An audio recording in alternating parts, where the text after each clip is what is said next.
Hej och varmt välkomna allesammans. Dear audience, welcome to one of this festival's highlights. My name is Git Chenius, I'm the festival director, and I hope you're having a good time here, everyone. We're screening 150 films from 60 different countries. We have 80 directors, actors here in town just for you. So, are you feeling all right?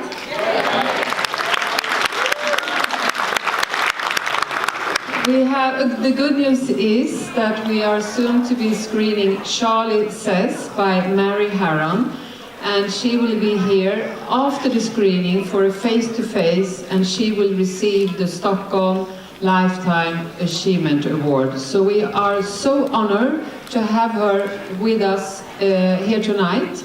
Mary Harron was actually here in Stockholm for the first time, '96, with her first film, I Shot Andy Warhol. So, have a good time and see you later. Thank you very much.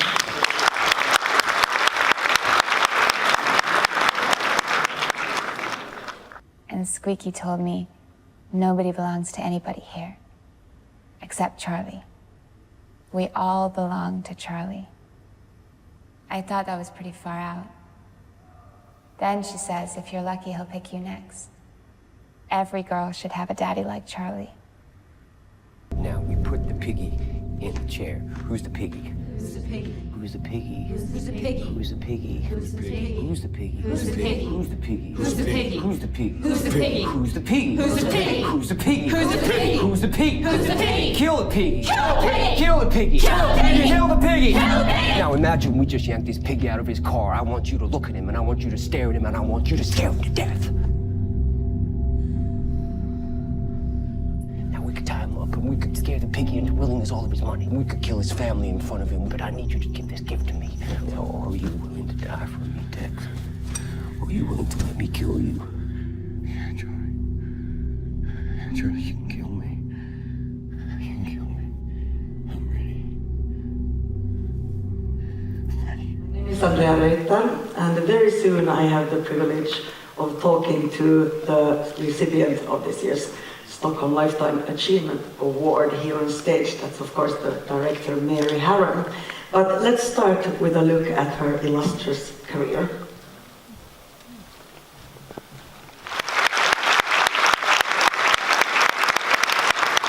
Director Mary Harron.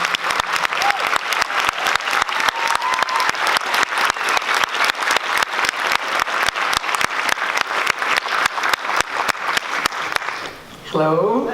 You've been here for some days now. What have you been up to?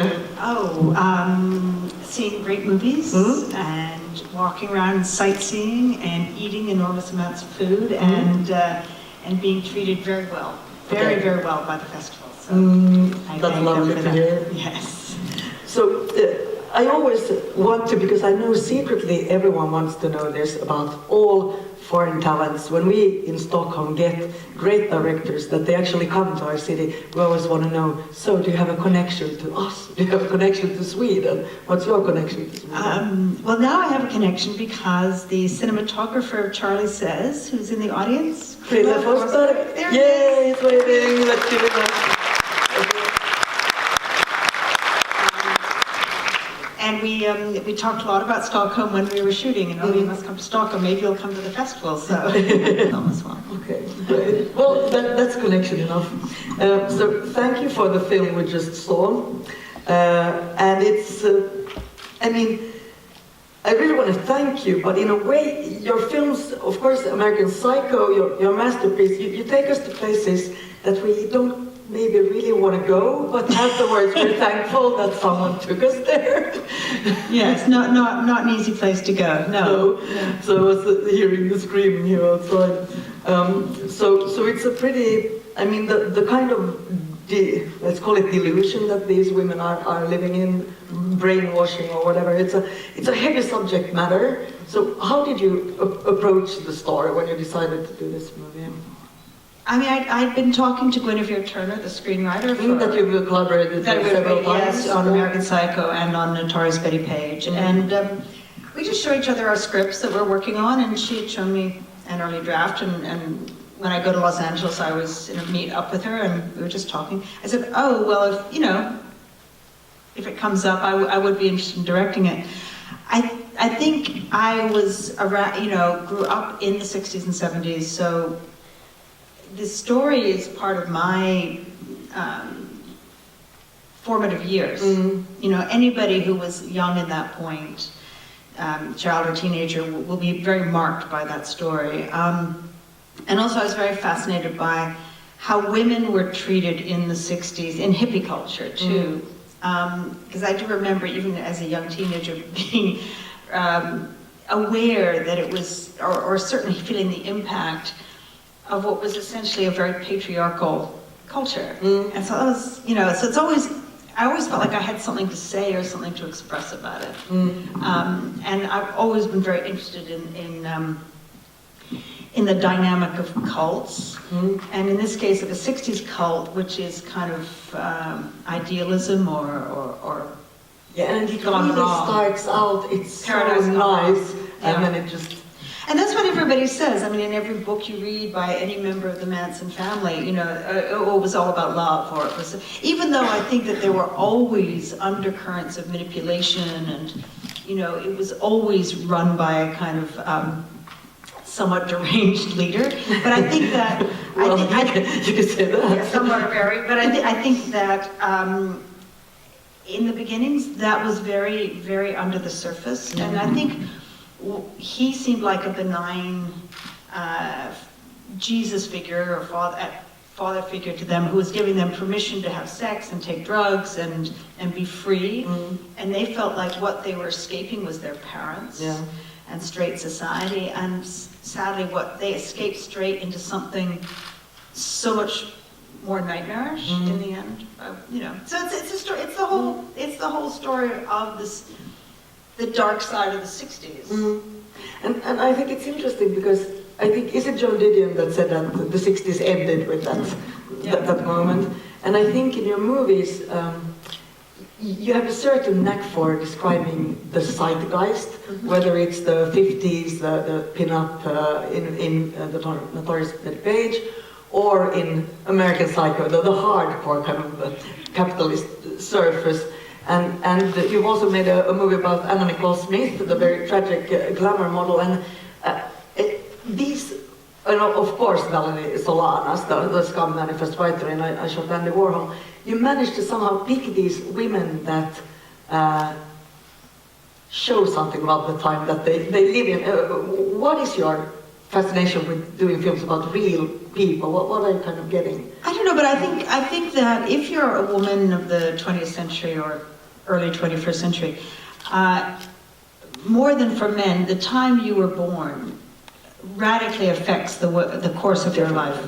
So I'm very aware that my mother, who was born in the 20s, how her life was affected by that time, you know, and, you know, Valerie Solanas, who was born in the 40s, you know, your coming of age is just your opportunities, how people see you. So I think having grown up in the 60s and 70s and with that, you know, what they call the second wave of feminism, and having certain opportunities but still struggle, I think it's just always quite obsessed me.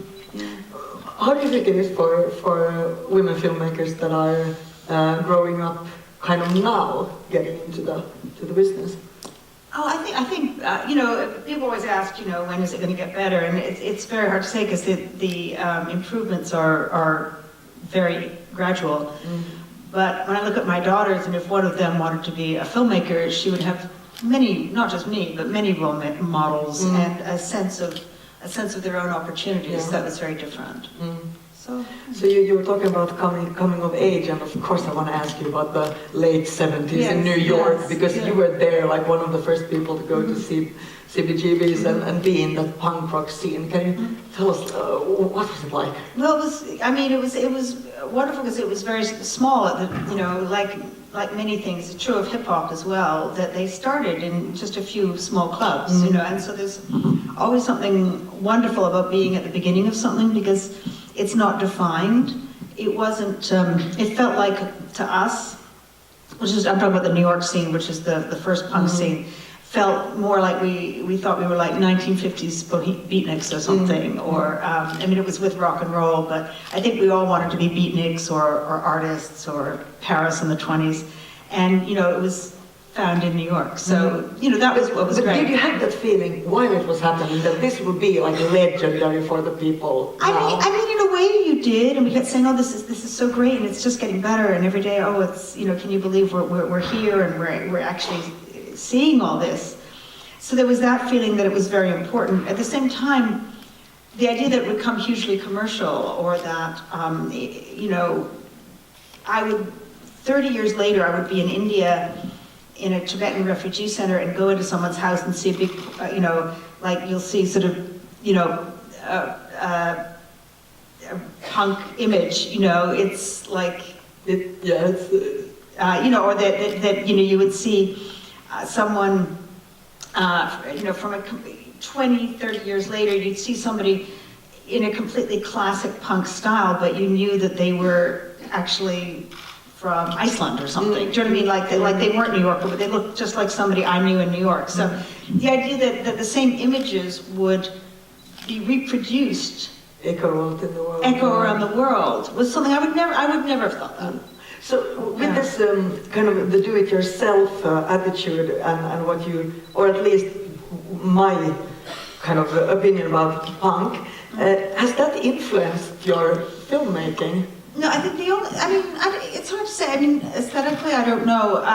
The biggest influence I think punk had on me was, and the biggest inspiration was that it was this do-it-yourself, that you didn't have to be trained to do something, and I never went to film school or really had any formal training, and that what really mattered was what you had to say, and that if you couldn't get anybody to finance you, then you should just do it yourself.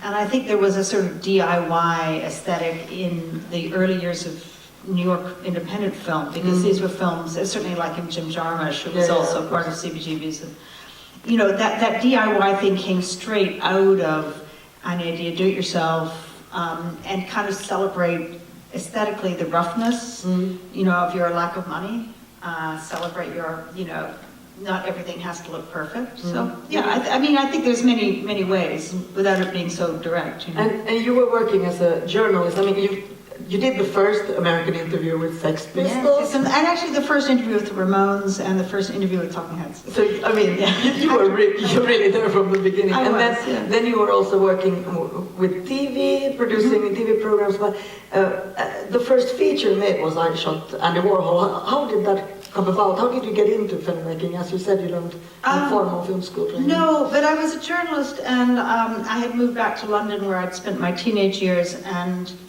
I really never meant to be a music journalist. You know, I'm not a great writer about music. It was just I was interested in the culture and the way of life.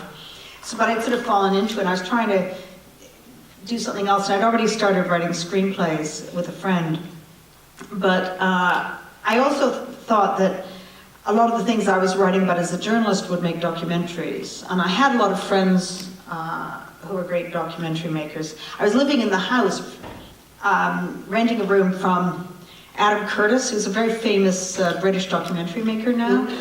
If you haven't seen his films, they're really amazing. And I was like so jealous of Adam because he was coming home with, you know, making all these interesting things. And I'm like, oh, I don't want to be a journalist. And finally someone offered me a job in TV, and I was like, yes. And then it took years and years to get to direct. So, you know, sometimes it's if you want to change career, you have to start back at the beginning. So at that point I had a whole career as a journalist, but it's like, it doesn't matter.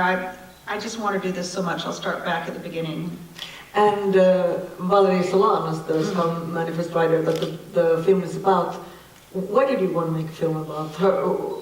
Well, there were a lot of interest in that. I mean, I was always really interested in Warhol and the Factory. And in fact, the New York punk scene was very, very influenced by the Warhol Factory. In fact, the first time I went to CBGB's, Lou Reed was there. And so it's like, oh my God, you know, Velvet Underground. So, and the Velvet Underground were the biggest influence on that music, of that, that scene. And so I'd met Warhol, I'd written about Warhol. I'd interviewed many people from the Factory, and in the but coincidentally, while I was working in British television as a researcher, I was given the job of researching a documentary about Warhol. And that's when I started to discover and get interested in who was Valerie Solanas. Of course, back then there was no, this is pre-internet. So It's 96, right? no, I had the idea in 88. I think. Okay. And so it was just a lot of like hardcore research. Being in actual libraries. Libraries and calling people and talking to them, yeah. And after that movie, you were kind of seen as a feminist filmmaker, and then you made American Psycho, and then everyone said you were a misogynist. Yes, although of course, I always thought American Psycho was a great critique of male culture, really. And I think that that's in the book. It's not just me imposing that. I think it's a satire on all of that, really. And how did you kind of, what was your way into that material to make it your own view? I mean, honestly, Winifred and I just went through the book and we just pulled out all the scenes we liked, and then I kind of got a structure together for it, really, yeah. And it's such a brilliant movie, and it's quite violent. Can you tell us something about filming violence? Because this movie is also quite violent. Yes, although it's funny because it's so. And like not in a speculative way, just kind of like. No, I just think what's funny way. about it is that really if you take the proportion of even American Psycho to the film, it's really not very violent compared to any kind of superhero or action movie. But I think it's the violence is disturbing. I think violence is disturbing to the extent that you feel for the victim and that you're aware of the emotion of the victim. So that's always important to me. At least in these real life stories, it's important. And it's different if you're doing a cartoon, but these are real life stories about people who suffered. I don't know. I think it's less is more. I think I felt in both American Psycho and in Charlie Says that there shouldn't be a lot of violence, but when there was violence, it should go on for a long time. It should be very intense and kind of immersive. And I think in Charlie Says, the violence is scary because it's real time. It's done in real time. And actually the final sequence of American Psycho, the violence scene, also feels like real time. So if you feel like you're really there and it's really happening, then it will be very disturbing. And of course, it's the performance by Christian Bale is absolutely a real thing. I mean, he wasn't such a big star back then, but that film really made him. And several of your films have very strong lead characters and as amazing performances by the actors and actresses. So could you tell us a little bit about how you work with it? It's just a very long casting process, and I think the other thing is just not giving in. I mean, there's enormous pressure to cast the wrong people always on certainly every part, apart from my first film, but where it was very low budget, there was less pressure, but certainly on everything since, I've had huge casting battles with the producers, with the financiers, including on this one, actually. Just endless pressure, people trying to pressure me into casting people that I thought were wrong for the part. So I think the biggest thing is, and I always say to them, if I don't have the right cast, I won't make the film. And I'm definitely willing to walk away and not do it.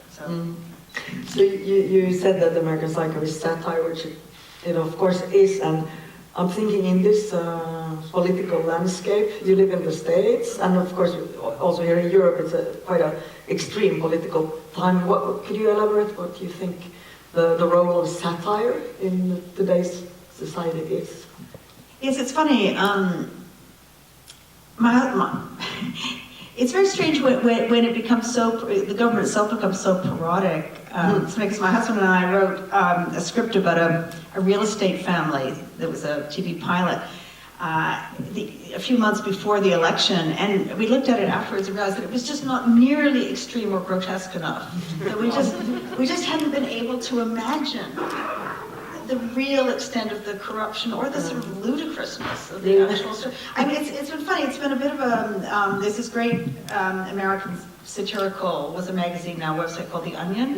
And The Onion has struggled actually because reality is too satirical in itself. It's always had to, you know, it's been a good era for late night comedy, but, you know, political commentary, but it's been very hard with satire. It's hard because it's so just like, how do you compete? No, I think that's the right way.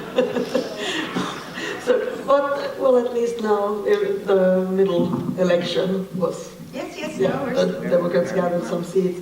So, you spent your childhood in Canada, then your teens in the UK, New York. You went back a little bit to London, and now you've been in New York for quite a while. How would you say this kind of Canadian and European view has affected your filmmaking? Yeah, and I also spent time as a child because my dad was an actor in Hollywood and in New York. But I think I definitely do.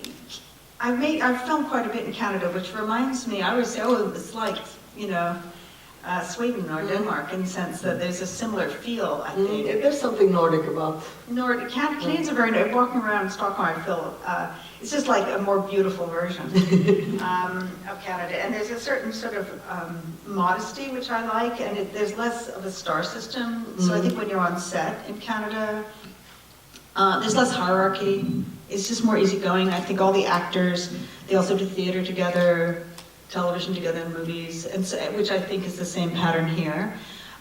So I think there's also a certain detachment you get knowing that you're not the center of the world, and that you're not the most powerful country in the world, and I think it gives you a sort of distance. And I think also, like, I see this in Sweden too, that Canadians often, you know, because it's the country of David Cronenberg, you know, have a certain strangeness and surrealism, and because there's this calm surface to life, and yet there's always dark things going on under the surface, and so I see that also in, you know, in the recent Swedish cinema too, which I like.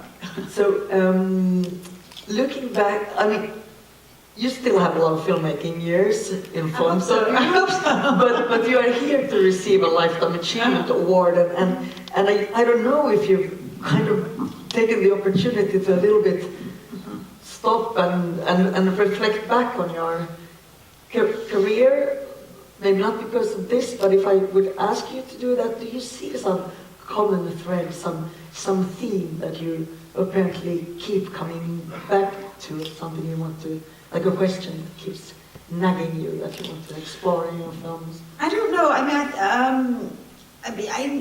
don't know. I know that certain things keep coming up, but it's not deliberate. Like so many of my films involve someone who's mentally ill. You know? I don't know why. I don't think I can. You know, and it also involves people who are outsiders. And certainly, I moved around a lot as a child, so I was an outsider because we changed countries quite a bit in schools. So I think that the outsider thing comes naturally to me. But maybe I would have felt that if I just stayed in Toronto. I don't know. No, it's funny. You know, I think a lot of you, really all your filmmaking decisions are made so intuitively. And it's only afterwards that you look, or when somebody tells you, that you realize what you're doing.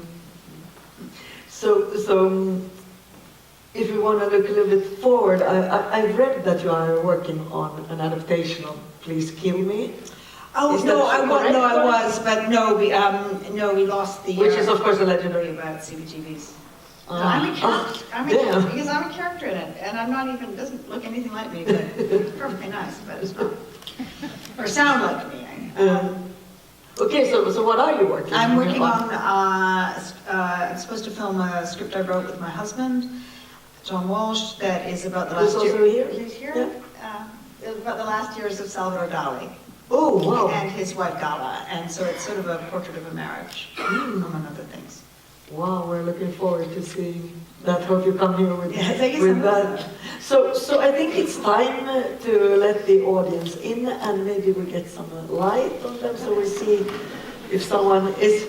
It's Sweden, so we'll see if someone is brave enough to. Is it notice? They're very. John, please use the mic. Oh, they're laughing. John, we're laughing loudly. We're like Americans here. But please just raise your hand if you have it. Let's wait for a mic to the man in the middle of the row. We have a mic here, right? Just since we're filming and also because it's a big room, it's a beautiful theater. Somebody's yeah, seen isn't it it from, amazing? Actually, I don't from know. the stage. You can really see it. If you still have the time to go around a little bit, the Stockholm City Library is a very beautiful building, and it's the same.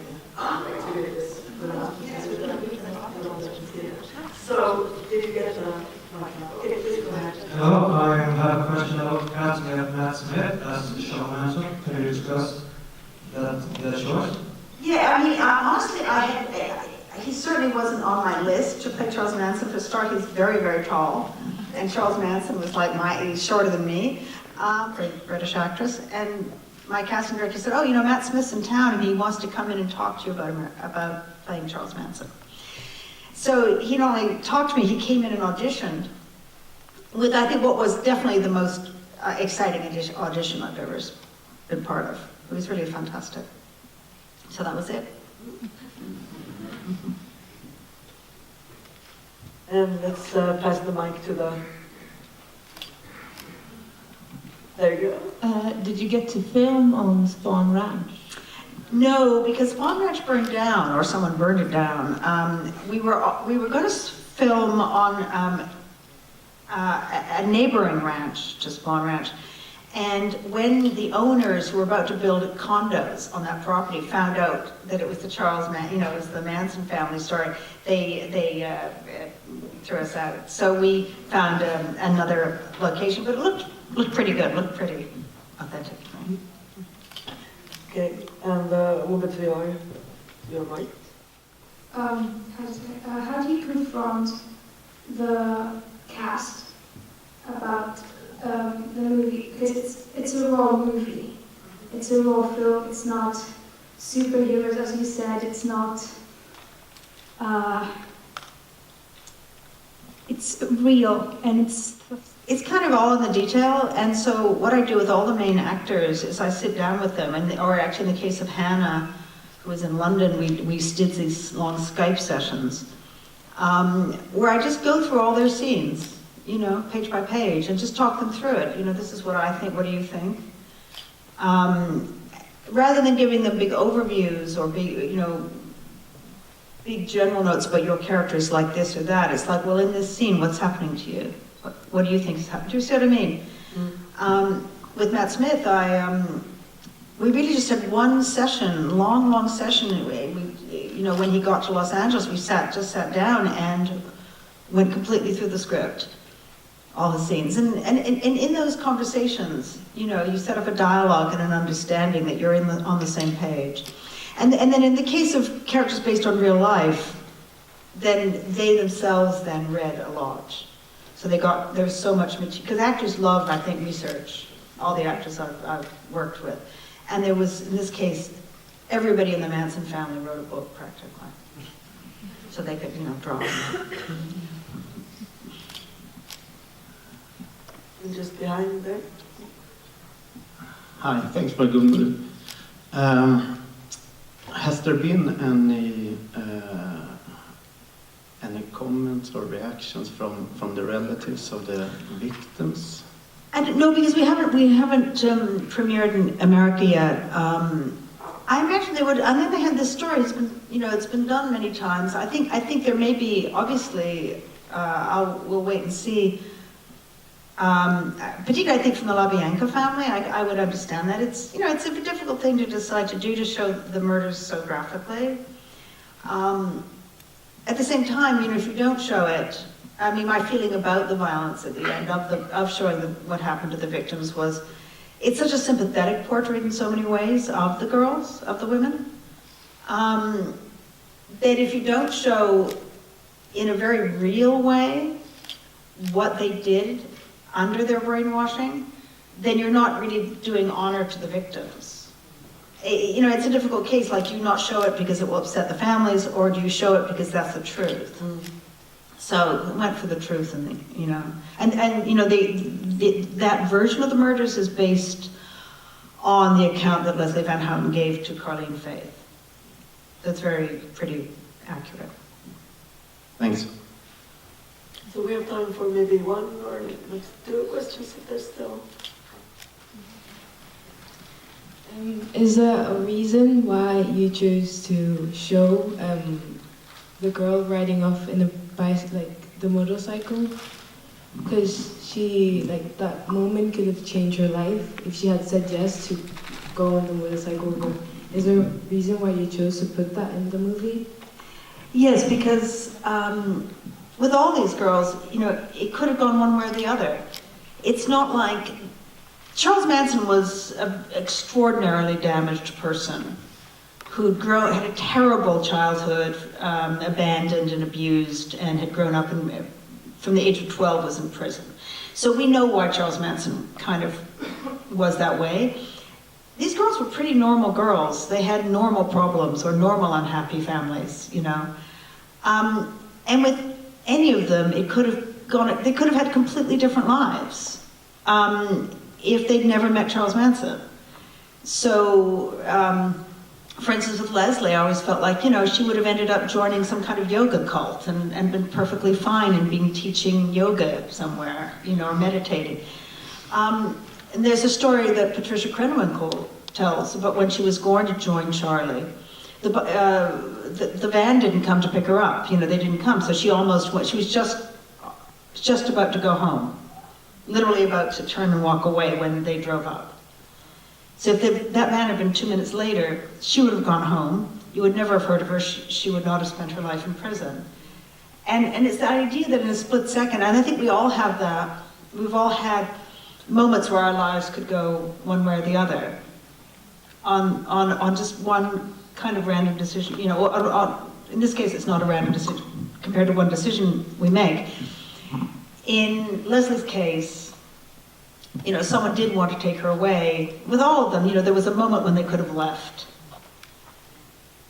If someone had said to her, come with me because you're going to end up, you know, involved in a murder, or, you know, accessory to a murder and spend your life in prison, well, she would have gone. But she didn't know, you know, that was what the choice actually was. And I think she thought, oh, well, I could go with this guy, but, you know, all my friends are here, all my friends are in the Manson family, and they'll be upset with me if I leave, you know. So it was that thing, but I think it seems to me a very human thing about destiny. One moment, one choice can make all the difference, good or bad. Okay, so I think we're going to move on to you getting the award.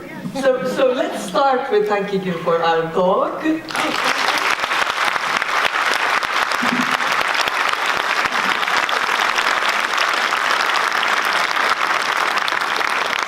I want to invite up on stage the festival director, Git Shaders. Hi, and a brilliant touch for depicting controversial personality on screen. Mary Harron has taken a lot of risks and brought audience to the darkest corner of the human psyche. She has portrayed some of our time's most notorious characters, from Valerie Solanas to Charles Manson and Patrick Bateson. And Mary Harron visited Stockholm International Film Festival in 1996 with her celebrated I Shot Andy Warhol. We were very impressed then, and now, 23 productions later, we have the big pleasure to welcome her back and celebrate her career. And to doing this, we have giving out the bronze horse. Thank you very much.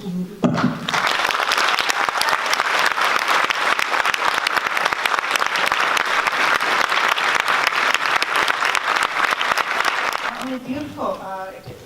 It's not only beautiful, but an effective weapon if someone breaks into my apartment. Thank you, it's lovely, and this is a huge honor from a festival that I really love, that as you say, I came here with my first film, and also because Sweden has such a wonderful and brilliant tradition of directors, actors, cinematographers, you know, and films that I love. So thank you for letting me be part of this.